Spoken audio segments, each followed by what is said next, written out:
എറണാകുളം സർക്കാർ medical college ആശുപത്രിയിൽ 15 വയസ്സുകാരന്റെ തൊണ്ടയിൽ കുടുങ്ങിയ ഹാങ്ങർ ഹുക്ക് എൻഡോസ്കോപ്പി ശസ്ത്രക്രിയയിലൂടെ പുറത്തെടുത്തു. മാർച്ച് 10 ആശുപത്രി അത്യാഹിത വിഭാഗത്തിൽ ചികിത്സയ്ക്കെത്തിയ ബുദ്ധിപരമായ വെല്ലുവിളി നേരിടുന്ന 15 വയസ്സുകാരന്റെ ജീവനാണ് സങ്കീർണ ശസ്ത്രക്രിയയിലൂടെ രക്ഷിച്ചത്. 2 ദിവസമായി കുടുങ്ങിയിരുന്ന ഹാങ്ങർ ഹുക്ക് 3 മണിക്കൂർ നീണ്ട ശസ്ത്രക്രിയയിലൂടെയാണ് പുറത്തെടുത്തത്. കുട്ടിയുടെ അന്നനാളത്തിൽ സാരമായ ക്ഷതം ഏൽപ്പിച്ച് ശ്വാസനാളത്തിലും ഞെരുക്കമുണ്ടാകുന്ന നിലയിൽ ഇരുന്ന ഹുക്ക് എൻഡോസ്കോപ്പിയിലൂടെ മെറ്റലും പ്ലാസ്റ്റിക്കും വെവ്വേറെയാക്കിയാണ് പുറത്തെടുത്തത്.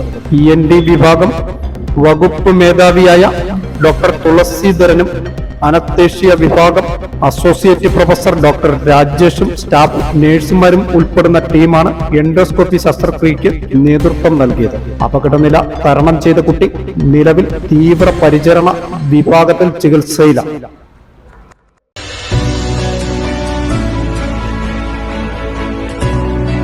ഗ്ലോറിയ ഇൻസ്റ്റിറ്റ്യൂട്ട്സ് ബാംഗ്ലൂരിലെ ഇലക്ട്രോണിക് സിറ്റിയിലാണ് സ്ഥിതി ചെയ്യുന്നത്. ഗ്ലോറിയ ഇൻസ്റ്റിറ്റ്യൂട്ട് മലയാളികൾ നടത്തുന്ന ഒരു ക്രിസ്ത്യൻ മാനേജ്മെന്റ് സ്ഥാപനമാണ്. ഇവിടെ ഒരു കോളേജിന് വേണ്ട എല്ലാ ഫെസിലിറ്റീസും ലഭ്യമാണ്.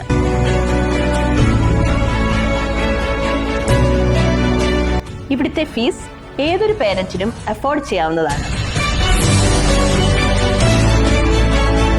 ഗ്ലോറിയ ഇൻസ്റ്റിറ്റ്യൂട്ടിൽ nursing, physiotherapy, pharmacy, paramedical and management കോഴ്സുകൾ ലഭ്യമാണ്.